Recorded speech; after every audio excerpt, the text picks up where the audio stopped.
ಮಿತ್ರರೇ ನಮಸ್ಕಾರ. ಮಿತ್ರರೇ, ಕರ್ನಾಟಕದಲ್ಲಿ ಇವತ್ತು ದರ್ಶನ್ ಅಭಿಮಾನಿಗಳಿಗೆ ಬಹಳ ಖುಷಿಯ ದಿನ. ಯಾಕೆ ಅಂತಂದ್ರೆ ರೇಣುಕಾಸ್ವಾಮಿ ಮರ್ಡರ್ ಕೇಸ್ನಲ್ಲಿ ಬಂಧನಕ್ಕೊಳಗಾಗಿದ್ದಂತಹ ದರ್ಶನ್ ಈ ಹಿಂದೆ ಮಧ್ಯಂತರ ಜಾಮೀನನ್ನು ಪಡೆದುಕೊಂಡು ಆಸ್ಪತ್ರೆಯಲ್ಲಿ ಟ್ರೀಟ್ಮೆಂಟ್ ತೆಗೆದುಕೊಳ್ತಾ ಇದ್ರು. ಇವತ್ತು ಅವರಿಗೆ ಪೂರ್ಣ ಪ್ರಮಾಣದ ಬೇಲನ್ನು ಕೋರ್ಟ್ ಇಶ್ಯೂ ಮಾಡಿದೆ. ಅಂದ್ರೆ ಸದ್ಯಕ್ಕೆ ಅವರು ಜೈಲಿಗೆ ಹೋಗುವಂತ ಯಾವುದೇ ಭೀತಿ ಇಲ್ಲ. ಆದರೆ ಇನ್ನೊಂದು ಮಹತ್ವದ ಬೆಳವಣಿಗೆ ನಡೆದಿದೆ.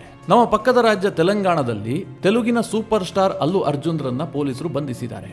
ಅದು ಕೂಡ ಬಹಳ ಕೆಟ್ಟದಾಗಿ ಬಂಧಿಸಿದ್ದಾರೆ. ದರ್ಶನ್ ಇಲ್ಲಿ ಹೇಗೆ ಮರ್ಡರ್ ಕೇಸ್ನಲ್ಲಿ ಬಂಧನಕ್ಕೊಳಗಾಗಿದ್ರು ಅದೇ ರೀತಿಯ ಕೇಸ್ನಲ್ಲಿ ಅಲ್ಲು ಅರ್ಜುನ್ ಕೂಡ ಬಂಧನಕ್ಕೊಳಗಾಗಿದ್ದಾರೆ. ಆದರೆ ಅಲ್ಲಿ ಅಲ್ಲು ಅರ್ಜುನ್ ಮೇಲೆ ಉದ್ದೇಶಪೂರ್ವಕವಲ್ಲದ ಹತ್ಯೆ ಕೇಸ್ ದಾಖಲಾಗಿದೆ. ದೊಡ್ಡ ಮಟ್ಟದಲ್ಲಿ ಸದ್ದಾಗ್ತಾ ಇದೆ. ನಿಮಗೆಲ್ಲ ಗೊತ್ತು, ಇಡೀ ದೇಶದಲ್ಲಿ ಪುಷ್ಪ 2 ಯಾವ ರೀತಿಯಾದಂತಹ ಹವಾ ಎಬ್ಬಿಸಿದೆ, ಅವರ ಅಭಿಮಾನಿಗಳು ಯಾವ ರೀತಿಯಾದಂತಹ ಸಂತಸದಲ್ಲಿ ತೇಲ್ತಾ ಇದ್ದಾರೆ. ಇದೆಲ್ಲದರ ನಡುವೆ ಅಲ್ಲು ಅರ್ಜುನ್ರನ್ನ ಪೊಲೀಸರು ಬಂಧನ ಮಾಡಿದ್ದಾರೆ. ಹಾಗಾದ್ರೆ ಏನಿದು ವಿಚಾರ? ಅಲ್ಲು ಅರ್ಜುನ್ ಮೇಲೆ ಬಂದಿರುವಂತಹ ಆರೋಪ ಎಂತಹದ್ದು, ಅದಕ್ಕೆ ಯಾವ ರೀತಿಯಾದಂತಹ ಶಿಕ್ಷೆ ಆಗುತ್ತೆ, ಯಾವ ಸೆಕ್ಷನ್ ಅಡಿಯಲ್ಲಿ ಕೇಸ್ ದಾಖಲಿಸಲಾಗಿದೆ, ಇದರ ಹಿಂದೆ ಏನಾದರೂ ರಾಜಕೀಯ ಉದ್ದೇಶಗಳಿದೆಯಾ, ಪುಷ್ಪ 2ಗೂ ಇದಕ್ಕೂ ಏನಾದರೂ ಸಂಬಂಧ ಇದೆಯಾ, ಇದೆಲ್ಲವುದನ್ನು ಈ ವಿಡಿಯೋದಲ್ಲಿ ನಿಮಗೆ ಡೀಟೇಲ್ ಆಗಿ ತಿಳಿಸ್ಕೊಡ್ತೀನಿ. ನೀವು ಈ ವಿಡಿಯೋನ ಕೊನೆವರೆಗೂ ಮಿಸ್ ಮಾಡದೆ ನೋಡಿ. ಮಿತ್ರರೇ, ಕಾನೂನಿನ ಮುಂದೆ ಎಲ್ಲರೂ ಕೂಡ ಒಂದೇ. ದರ್ಶನ್ ಒಂದೇ, ಅಲ್ಲು ಅರ್ಜುನ್ ಕೂಡ ಒಂದೇ, ನಾನು ನೀವು ಕೂಡ ಒಂದೇ. ಕಾನೂನು ಎಲ್ಲರಿಗೂ ಸಮಾನ. ಇವತ್ತು ಅಲ್ಲು ಅರ್ಜುನ್ರನ್ನ ಪೊಲೀಸರು ಇದ್ದಕ್ಕಿದ್ದಂತೆ ಬಂದು ಅರೆಸ್ಟ್ ಮಾಡಿದ್ದಾರೆ. ಹೇಗೆ ಅರೆಸ್ಟ್ ಮಾಡಿದ್ದಾರೆ ಅನ್ನೋದನ್ನ ಹೇಳೋದಕ್ಕೂ ಮುಂಚೆ ಯಾಕೆ ಅನ್ನೋದನ್ನ ನಿಮಗೆ ತಿಳಿಸ್ತೀನಿ. ನಿಮಗೆಲ್ಲ ಗೊತ್ತು, ಪುಷ್ಪ 2 ರಿಲೀಸ್ ಆಗಿದೆ. ಬಹಳ ದೊಡ್ಡ ಸಿನಿಮಾ, ಸಾಕಷ್ಟು ಸದ್ದು ಮಾಡ್ತಾ ಇದೆ. ಜೊತೆಗೆ ಅಲ್ಲು ಅರ್ಜುನ್ಗೆ ಅಂತಹದೊಂದು ಅಭಿಮಾನಿ ಬಳಗವೂ ಕೂಡ ಇದೆ. ಬಹಳ ದೊಡ್ಡ ನಟ, ತೆಲುಗಿನಲ್ಲಿ ಆತ ಸಿಕ್ಕಾಪಟ್ಟೆ ಫೇಮಸ್. ಈ ಪುಷ್ಪ 2 ರಿಲೀಸ್ ಆಯ್ತಲ್ಲ, ಅದಕ್ಕೆ ಒಂದು ದಿನ ಮುಂಚೆ ಅಂದ್ರೆ ಡಿಸೆಂಬರ್ 4ನೇ ತಾರೀಕು ಹೈದರಾಬಾದ್ನ ಸಂಧ್ಯಾ ಥಿಯೇಟರ್ ಬಳಿಗೆ ಅಲ್ಲು ಅರ್ಜುನ್ ಹೋಗಿರ್ತಾರೆ. ಅಲ್ಲಿ ಅಲ್ಲು ಅರ್ಜುನ್ ಬರ್ತಿದ್ದಂತೆ ಸಾಕಷ್ಟು ಸಂಖ್ಯೆಯಲ್ಲಿ ಜನ ಸೇರ್ತಾರೆ. ಎಷ್ಟು ಅಂತಂದ್ರೆ ಊಹೆ ಮಾಡೋದಕ್ಕೂ ಸಾಧ್ಯ ಇಲ್ಲ. ಜನ ಸೇರ್ತಾರೆ, ಅಲ್ಲು ಅರ್ಜುನ್ರನ್ನ ನೋಡೋದಕ್ಕೆ ಮುಗಿ ಬೀಳ್ತಾರೆ. ಗೊತ್ತಲ್ಲ ಮಿತ್ರರೇ ನಿಮಗೆ, ನಮ್ಮ ದೇಶದಲ್ಲಿ ಈ ಅಂಧಾಭಿಮಾನ ಜಾಸ್ತಿ. ಅಭಿಮಾನ ಇರೋದು ಒಳ್ಳೇದು, ಆದರೆ ಅಂಧಾಭಿಮಾನ ಆಗಬಾರ್ದು. ನಾವು ನಮ್ಮ ನೆಚ್ಚಿನ ನಟನನ್ನ ನೋಡೋದಕ್ಕೆ ನಮ್ಮ ಪ್ರಾಣವನ್ನ ಕೂಡ ಲೆಕ್ಕಿಸದೆ ಹೋಗ್ತೀವಿ ಅನ್ನೋದಿದೆಯಲ್ಲ, ಇದು ಹುಚ್ಚಾಟ ಆಗುತ್ತೆ. ಹಾಗೆ ಸಂಧ್ಯಾ ಥಿಯೇಟರ್ ಬಳಿ ಸಾಕಷ್ಟು ಪ್ರಮಾಣದಲ್ಲಿ ಜನ ಸೇರ್ತಾರೆ, ನುಗ್ಗಲಾಗುತ್ತೆ. ಅಲ್ಲು ಅರ್ಜುನ್ರನ್ನ ನೋಡಲೇಬೇಕು ಅಂತ ಜನ ಮುಗಿ ಬೀಳ್ತಾರೆ. ಕಾಲ್ ತುಳಿತ ಆಗುತ್ತೆ. ಈ ಕಾಲ್ ತುಳಿತದಲ್ಲಿ ಓರ್ವ ಮಹಿಳೆ ಸಾವಿಗೀಡಾಗ್ತಾರೆ. ಕೇವಲ ಮಹಿಳೆ ಮಾತ್ರ ಅಲ್ಲ, ಆತನ ಮಗನಿಗೆ ಗಂಭೀರವಾಗಿ ಗಾಯ ಆಗುತ್ತೆ. ಆತ ಐಸಿಯುನಲ್ಲಿ ಚಿಕಿತ್ಸೆ ಪಡಿತಾ ಇದ್ದಾನೆ. ಆ ಸ್ಥಿತಿ ನಿರ್ಮಾಣ ಆಗುತ್ತೆ. ದೊಡ್ಡ ಮಟ್ಟದಲ್ಲಿ ಸದ್ದಾಗುತ್ತೆ. ಸಿನಿಮಾ ರಿಲೀಸ್ ಆಗೋದಕ್ಕೂ ಮುಂಚೆ ಆದಂತಹ ಘಟನೆ ಇದು. ಪೊಲೀಸರು ಈ ಪ್ರಕರಣವನ್ನು ದಾಖಲಿಸಿದ್ರು. ಈ ಪ್ರಕರಣದಲ್ಲಿ ಅಲ್ಲು ಅರ್ಜುನ್ರನ್ನ ತಪ್ಪಿತಸ್ಥ ಅನ್ನುವ ರೀತಿಯಲ್ಲಿ ಪೊಲೀಸರು ಯೋಚನೆ ಮಾಡಿದ್ರು. ಅಲ್ಲು ಅರ್ಜುನ್ ವಿರುದ್ಧವೇ ಕೇಸ್ ದಾಖಲಾಗಿರುತ್ತೆ. ಇತರರಲ್ಲಿ ನಿಮ್ಗೆ ಅನಿಸಬಹುದು, ಅಲ್ಲು ಅರ್ಜುನ್ ಮಾಡಿದ ತಪ್ಪೇನು? ಅವರ ಸಿನಿಮಾ ರಿಲೀಸ್ ಆಗ್ತಾ ಇದೆ, ಅವರು ಥಿಯೇಟರ್ ಬಳಿಗೆ ಹೋಗಿದ್ದಾರೆ. ಇದರಲ್ಲಿ ಅಲ್ಲು ಅರ್ಜುನ್ ಏನಾದರೂ ಕೊಲೆ ಮಾಡಿದ್ರ, ಅಥವಾ ಕೊಲೆ ಮಾಡೋದಕ್ಕೆ ಪ್ರೇರೇಪಣೆ ಕೊಟ್ರ, ಅಥವಾ ಕಾಲ್ ತುಳಿತಕ್ಕೆ ಅವರೇನಾದರೂ ಹೇಳಿದ್ರ? ಹೀಗೆಲ್ಲ ಪ್ರಶ್ನೆ ಬರಬಹುದು. ಆದರೆ ನಮ್ಮ ಕಾನೂನು ಹಾಗೆ ಹೇಳೋದಿಲ್ಲ. ನೀವೊಂದು ದೊಡ್ಡ ಸ್ಥಾನಕ್ಕೆ ಹೋಗಿದ್ದೀರಿ, ನಿಮಗೆ ದೊಡ್ಡ ಫ್ಯಾನ್ ಫಾಲೋವರ್ಸ್ ಇದ್ದಾರೆ ಅಂತಂದ್ರೆ ನಿಮ್ಮದೇ ಆದಂತಹ ಒಂದು ರೆಸ್ಪಾನ್ಸಿಬಿಲಿಟಿ ಇರುತ್ತೆ. ನೀವು ಅಂತಹ ಥಿಯೇಟರ್ಗೆ ಹೋಗುವ ಮುಂಚೆ ಸ್ಥಳೀಯ ಪೊಲೀಸರಿಗೆ ಮಾಹಿತಿಯನ್ನು ನೀಡಬೇಕು. ನಾನು ಈಗ ಬರ್ತಾ ಇದ್ದೀನಿ, ನೀವು ಒಂದಷ್ಟು ವ್ಯವಸ್ಥೆಯನ್ನು ಮಾಡ್ಕೊಳ್ಳಿ ಅಂತ. ಪೊಲೀಸರು ಅದಕ್ಕೆ ಬೇಕಾದಂತಹ ವ್ಯವಸ್ಥೆಯನ್ನು ಮಾಡ್ಕೊಳ್ತಾರೆ. ಒಂದಷ್ಟು ಬ್ಯಾರಿಕೇಡ್ಗಳನ್ನು ಹಾಕ್ತಾರೆ. ಜನರನ್ನ ನಿಗ್ರಹ ಮಾಡೋದಕ್ಕೆ ಸಾಕಷ್ಟು ಸಂಖ್ಯೆಯಲ್ಲಿ ಪೊಲೀಸರನ್ನ ನಿಯೋಜನೆ ಮಾಡಿರ್ತಾರೆ. ಯಾಕೆ ಅಂತಂದ್ರೆ ಅಲ್ಲು ಅರ್ಜುನ್ ಸಿನಿಮಾವನ್ನ ಪ್ರಮೋಟ್ ಮಾಡೋದಕ್ಕೆ ಪೊಲೀಸರಿಗೆ ಇಷ್ಟ ಇಲ್ಲದೆ ಇರಬಹುದು, ಅಥವಾ ಅದು ಅವ್ರ ಕೆಲಸವೂ ಆಗಿಲ್ಲದೆ ಇರಬಹುದು. ಆದರೆ ಯಾವುದೇ ಕಾಲ್ ತುಳಿತ ಆಗಬಾರ್ದು. ಪ್ರತಿಯೊಬ್ಬ ವ್ಯಕ್ತಿಯ ಜೀವವನ್ನು ಕಾಪಾಡುವಂತಹದ್ದು ಪೊಲೀಸರ ಜವಾಬ್ದಾರಿಯಾಗಿರುತ್ತೆ. ಅಲ್ಲೇನೋ ಅಹಿತಕರ ಘಟನೆ ನಡೀಬಾರದು ಅನ್ನುವಂಥದ್ದು ಪೊಲೀಸರ ಉದ್ದೇಶ ಆಗಿರುತ್ತೆ. ಇಂತಹ ಸಂದರ್ಭದಲ್ಲಿ ಒಬ್ಬ ನಾಯಕ ನಟನ ಜವಾಬ್ದಾರಿಯೂ ಕೂಡ ಇರುತ್ತೆ. ಇಲ್ಲಿ ಅಲ್ಲು ಅರ್ಜುನ್ ಏನ್ ಮಾಡ್ತಾರೆ, ಯಾವುದೇ ಮಾಹಿತಿಯನ್ನ ಸ್ಥಳೀಯ ಪೊಲೀಸ್ ಠಾಣೆಗೆ ನೀಡದೆ ಅವರು ಥಿಯೇಟರ್ಗೆ ಭೇಟಿ ಕೊಡ್ತಾರೆ. ಒಂದು ವೇಳೆ ಮಿತ್ರರೇ, ಅಲ್ಲು ಅರ್ಜುನ್ ಹೋದಂತಹ ಸಂದರ್ಭದಲ್ಲಿ ಯಾವುದೇ ಘಟನೆ ಸಂಭವಿಸಿರಲಿಲ್ಲಪ್ಪ, 16,000 ಜನ ಸೇರಿದ್ರು, ಎಲ್ಲರೂ ತಮ್ಮ ಮನೆಗೆ ಹೋಗಿದ್ರೆ ಇವತ್ತು ಅಲ್ಲು ಅರ್ಜುನ್ ಮೇಲೆ ಕೇಸ್ ಆಗ್ತಾ ಇರಲಿಲ್ಲ. ಅದರಲ್ಲಿ ಕಾಲ್ ತುಳಿತ ಆಗುತ್ತೆ. ಒಬ್ಬ ಮಹಿಳೆ ಸಾವಿಗೀಡಾಗ್ತಾಳೆ. ಆಕೆಯ ಮಗನ ಸ್ಥಿತಿ ಚಿಂತಾಜನಕ ಆಗಿದೆ. ಹೀಗಾಗಿ ಅಲ್ಲಿನ ಪೊಲೀಸರು ದೂರು ದಾಖಲಿಸಿಕೊಂಡು ಅಲ್ಲು ಅರ್ಜುನ್ಗೆ ನೋಟಿಸ್ ಕೊಟ್ಟಿರ್ತಾರೆ. ಅನಂತರ ಅಲ್ಲು ಅರ್ಜುನ್ಗೆ ನಾನ್ ಬೇಲೆಬಲ್ ಅರೆಸ್ಟ್ ವಾರೆಂಟ್ ಕೂಡ ಇಶ್ಯೂ ಆಗುತ್ತೆ. ಇವತ್ತು ತೆಲಂಗಾಣದ ಪೊಲೀಸರು ಅಲ್ಲು ಅರ್ಜುನ್ರನ್ನ ಬಂಧಿಸೋದಕ್ಕೆ ನಿರ್ಧಾರ ಮಾಡ್ತಾರೆ. ಒಂದು ಪೊಲೀಸ್ ಟೀಮ್ ಅಲ್ಲು ಅರ್ಜುನ್ ಮನೆಗೆ ಹೋಗುತ್ತೆ. ಯಾವ ಮಟ್ಟಿಗೆ ಬಂಧಿಸಿದ್ದಾರೆ ಅಂತಂದ್ರೆ ಇದು ಈಗ ಅನೇಕ ಅನುಮಾನಕ್ಕೆ ಕಾರಣ ಆಗಿರೋದು. ಅಲ್ಲು ಅರ್ಜುನ್ ಇನ್ನೂ ತಿಂಡಿ ಮಾಡಿರೋದಿಲ್ಲ, ಮನೆಯಲ್ಲಿರುವಂತಹ ಡ್ರೆಸ್ ನಲ್ಲಿ ಅವರು ಇರ್ತಾರೆ. ಪೊಲೀಸರು ಬಂದಂತಹ ಸಂದರ್ಭದಲ್ಲಿ ಅಲ್ಲು ಅರ್ಜುನ್ಗೆ ಶಾಕ್ ಆಗುತ್ತೆ. ಅವ್ರು ಹೇಳ್ತಾರೆ, ನೀವೊಬ್ಬ ಕಾನ್ಸ್ಟೇಬಲ್ ಅನ್ನ ಕಳಿಸ್ಕೊಟ್ಟಿದ್ರು ಸಾಕಿತ್ತು, ನಾನು ಬರ್ತಾ ಇದ್ದೆ ಸ್ಟೇಷನ್ಗೆ, ನಾನು ಸಹಕಾರ ಕೊಡ್ತೀನಿ, ಈಗ ನನಗೆ ಸ್ವಲ್ಪ ಅವಕಾಶ ಕೊಡಿ, ನಾನು ಇನ್ನೂ ತಿಂಡಿ ತಿಂದಿಲ್ಲ, ಡ್ರೆಸ್ ಚೇಂಜ್ ಮಾಡ್ಕೊಂಡು ಬರ್ತೀನಿ ಅಂತ. ಅವ್ರ ಮನೆಯವರೆಲ್ಲ ಪೊಲೀಸರಿಗೆ ಇದನ್ನ ಕನ್ವೆ ಮಾಡೋದಕ್ಕೆ ಮುಂದಾಗ್ತಾರೆ. ಆದ್ರೆ ಪೊಲೀಸರು ಕೇಳೋದಿಲ್ಲ. ನೇರವಾಗಿ ಅಲ್ಲು ಅರ್ಜುನ್ ಅವರ ಬೆಡ್ರೂಮ್ಗೆ ಪೊಲೀಸ್ ಟೀಮ್ ಹೋಗುತ್ತೆ. ಅಲ್ಲು ಅರ್ಜುನ್ ಅವರನ್ನ ಸಿನಿಮೆಯ ರೀತಿಯಲ್ಲೇ ಬಂಧನ ಮಾಡಲಾಗುತ್ತೆ. ಇದು ಈಗ ಅವರ ಕುಟುಂಬಕ್ಕೆ ಬಹಳ ಆಘಾತವನ್ನು ತಂದಿದೆ. ಯಾಕೆಂದ್ರೆ ಒಬ್ಬ ತುಂಬಾ ಸ್ಟಾರ್ಡಮ್ ಇರುವಂತಹ ನಾಯಕ. ಇತ್ತೀಚೆಗೆ ಪುಷ್ಪ 2 ರಿಲೀಸ್ ಆಗಿದೆ, ದೇಶಾದ್ಯಂತ ಸಂಚಲನ ಸೃಷ್ಟಿ ಮಾಡಿದೆ, ತುಂಬಾ ಯಶಸ್ಸಿನ ಉತ್ತುಂಗದ ಅಲೆಯಲ್ಲಿ ತೇಲ್ತಾ ಇದ್ದಾರೆ. ಇಂತಹ ಸಂದರ್ಭದಲ್ಲಿ ಪೊಲೀಸರು ಬೆಡ್ರೂಮಿಗೆ ಬಂದು ಅರೆಸ್ಟ್ ಮಾಡಿದ್ರು ಅಂತಂದ್ರೆ ಏನರ್ಥ? ಬಹಳ ಶಾಕ್ಗೊಳಗಾಗಿದ್ದಾರೆ. ಸದ್ಯ ಅಲ್ಲು ಅರ್ಜುನ್ ವಿರುದ್ಧ 2 ಸೆಕ್ಷನ್ ಅಡಿಯಲ್ಲಿ ಪೊಲೀಸರು ಕೇಸ್ ದಾಖಲಿಸಿದ್ದಾರೆ. ಒಂದು BNS 118/1, ಇನ್ನೊಂದು BNS 105. ಈ 2 ಸೆಕ್ಷನ್ ಅಡಿಯಲ್ಲಿ ಕೇಸ್ ದಾಖಲಿಸಲಾಗಿದೆ. ಈ 2 ಸೆಕ್ಷನ್ ಏನ್ ಹೇಳುತ್ತೆ ಕೇಳಿದ್ರೆ, ಉದ್ದೇಶಪೂರ್ವಕವಲ್ಲದ ಹತ್ಯೆ. ಅಂದರೆ ನಿಮಗೆ ಯಾವುದೋ ಒಂದು ಹತ್ಯೆಯ ಉದ್ದೇಶ ಇರೋದಿಲ್ಲ, ಆದರೆ ನಿಮ್ಮ ಕಾರಣದಿಂದಾಗಿ ಹತ್ಯೆ ಆಗಿರುತ್ತೆ. ಇದನ್ನು ಕೂಡ ಅಪರಾಧ ಅಂತ ನಮ್ಮ ಕಾನೂನು ಪರಿಗಣಿಸುತ್ತೆ. ನೀವೇನು ಉದ್ದೇಶ ಇಟ್ಕೊಂಡು ಅವನನ್ನು ಕೊಲೆ ಮಾಡಬೇಕು ಅಂತ ಮಾಡೋದು ಬೇಕಾಗಿಲ್ಲ. ಆತನ ಕೊಲೆ ಮಾಡುವಂಥ ಯಾವುದೇ ಇಂಟೆನ್ಷನ್ ನಿಮ್ಮ ತಲೆಯಲ್ಲಿ ಇರೋದಿಲ್ಲ. ಆದರೂ ಕೂಡ ನಿಮ್ಮ ಕಾರಣದಿಂದಾಗಿ ಹತ್ಯೆ ಆಗಿರುತ್ತೆ. ನೀವು ಪರೋಕ್ಷವಾಗಾದರೂ ಆತನ ಸಾವಿಗೆ ಕಾರಣರಾಗಿರ್ತೀರಿ. ಆಕ್ಸಿಡೆಂಟ್ನಲ್ಲಿ ಸಾವಾದರೂ ಕೂಡ ಇದೇ ಸೆಕ್ಷನ್ ಅಡಿಯಲ್ಲಿ ಕೇಸ್ ದಾಖಲಾಗುತ್ತೆ.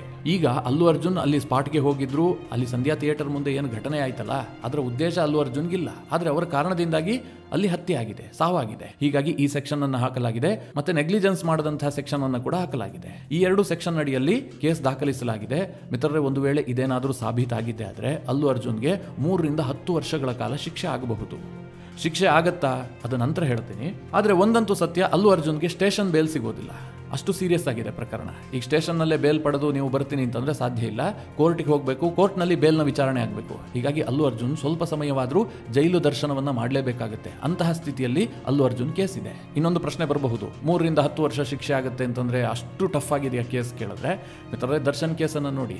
ರೇಣುಕಾಸ್ವಾಮಿ ಕೊಲೆ ಪ್ರಕರಣದಲ್ಲಿ ದರ್ಶನ್ರ ಪಾತ್ರ ಎಷ್ಟರ ಮಟ್ಟಿಗಿದೆ ಅನ್ನೋದಕ್ಕೆ ಇಂಚಿಂಚು ಸಾಕ್ಷಿಗಳು ಸಿಕ್ಕಿದೆ. ಆ ಪ್ರಕರಣವನ್ನ ಅಷ್ಟು ಚೆನ್ನಾಗಿ ಪೊಲೀಸರು ಭೇದಿಸಿದ್ರು, ಆದರೂ ಕೂಡ ದರ್ಶನ್ಗೆ ಬೇಲ್ ಸಿಕ್ಕಿದೆ. ಹೀಗಿರುವಾಗ ಇಲ್ಲಿ ಅಲ್ಲು ಅರ್ಜುನ್ ಎಲ್ಲೂ ಕೂಡ ನೇರವಾಗಿ ಭಾಗಿಯಾಗಿಲ್ಲ, ಕೊಲೆ ಮಾಡಿದ್ದಲ್ಲ, ಉದ್ದೇಶಪೂರ್ವಕವಲ್ಲದ ಹತ್ಯೆ ಇದು. ಹೀಗಾಗಿ ಅಲ್ಲು ಅರ್ಜುನ್ಗೆ ಬಹಳ ದಿನ ಜೈಲಾಗುತ್ತೆ, ತುಂಬಾ ದಿನ ಜೈಲಲ್ಲಿ ಇರ್ತಾರೆ ಅಂತೆಲ್ಲ ಹೇಳೋದಕ್ಕೆ ಸಾಧ್ಯ ಇಲ್ಲ. ಅವರಿಗೆ ಕೋರ್ಟ್ನಲ್ಲಿ ಬೇಲ್ ಆಗುವಂತದ್ದು ಬಹುತೇಕ ಕನ್ಫರ್ಮ್ ಅಂತ ಕಾನೂನು ಪಂಡಿತರು ಹೇಳ್ತಾ ಇದ್ದಾರೆ. ಆದ್ರೆ ಈಗ ಈ ಪ್ರಕರಣದ ಸುತ್ತ ಒಂದಷ್ಟು ರಾಜಕೀಯ ವಾಸನೆಗಳು ಬರ್ತಾ ಇದೆ. ಮತ್ತೆ ಪೊಲೀಸರು ನಡೆದುಕೊಂಡ ಬಗ್ಗೆಯೂ ಕೂಡ ಅನೇಕ ಅನುಮಾನ ವ್ಯಕ್ತವಾಗ್ತಾ ಇದೆ. ಅದ್ಯಾಕೆ ಅಂತ ಈಗ ಹೇಳ್ತೀನಿ ಕೇಳಿ. ನೀವು ಪುಷ್ಪ ಸಿನಿಮಾವನ್ನು ನೋಡಿರಬಹುದು, 1 ಮತ್ತು 2. ಕೆಲವರು ಮೊದಲನೇ ಸಿನಿಮಾವನ್ನು ನೋಡಿರಬಹುದು, 2ನೇ ಸಿನಿಮಾವನ್ನು ಇನ್ನು ನೋಡದೇ ಇರಬಹುದು. ಆದರೆ ಆ ಇಡೀ ಸಿನಿಮಾ ಕತೆ ಏನು? ರಕ್ತಚಂದನದ ಸ್ಮಗ್ಲರ್ ಒಬ್ಬನ ಕತೆ. ಅಲ್ಲು ಅರ್ಜುನ್ ಪಾತ್ರ ಇದೆಯಲ್ಲ, ಅದು ಒಬ್ಬ ಕಳ್ಳನ ಕತೆ. ರಕ್ತಚಂದನವನ್ನ ಕದ್ದು ಆತ ಒಬ್ಬ ಡಾನ್ ಆಗ್ತಾನೆ, ಒಬ್ಬ ಸ್ಮಗ್ಲರ್ ಆಗಿ ಸಾಕಷ್ಟು ಖ್ಯಾತಿಯನ್ನು ಗಳಿಸ್ತಾನೆ, ಹಣ ಸಂಪಾದನೆ ಮಾಡ್ತಾನೆ, ಇಡೀ ವ್ಯವಸ್ಥೆಯನ್ನ ತನ್ನ ಬೆರಳಿನಲ್ಲಿ ಆಟ ಆಡಿಸ್ತಾನೆ. ಅಲ್ಲಿ ಪೊಲೀಸರನ್ನ ತುಂಬಾ ಕೆಟ್ಟದಾಗಿ ಬಿಂಬಿಸಲಾಗಿದೆ. ಅಂದ್ರೆ ಪೊಲೀಸರು ಅಂತಂದ್ರೆ ನಿರ್ವೀರ್ಯರು, ಅವರೇನು ಮಾಡೋದಕ್ಕಾಗಲೇ ಇರುವಂತವ್ರು, ಒಬ್ಬ ಡಾನನ್ನು ನಿಗ್ರಹಿಸೋದಕ್ಕೆ ಸಾಧ್ಯ ಇಲ್ಲ, ಅಲ್ಲಿ ಭ್ರಷ್ಟಾಚಾರ ಇದೆ. ಇಡೀ ವ್ಯವಸ್ಥೆಗೆ ಒಬ್ಬ ಡಾನ್ ಯಾವ ರೀತಿಯಾಗಿ ಚಳ್ಳೆಹಣ್ಣು ತಿನ್ನಿಸ್ತಾನೆ ಅನ್ನುವ ರೀತಿಯಲ್ಲಿ ಪುಷ್ಪ 2 ಸಿನಿಮಾವನ್ನು ಫ್ರೇಮ್ ಮಾಡಲಾಗಿದೆ. ಈ ಸಿಟ್ಟು ಸಹಜವಾಗಿ ಪೊಲೀಸರಿಗಿರೋದಿಲ್ವಾ? ನೀವು ಒಬ್ಬ ಸಿನಿಮಾ ನಟ ಇರಬಹುದು, ನೀವು ಮಾಡಿರುವಂತದ್ದು ಸಿನಿಮಾವೇ ಇರಬಹುದು, ಜೊತೆಗೆ ಅದು ನಟನೆಯೇ ಇರಬಹುದು.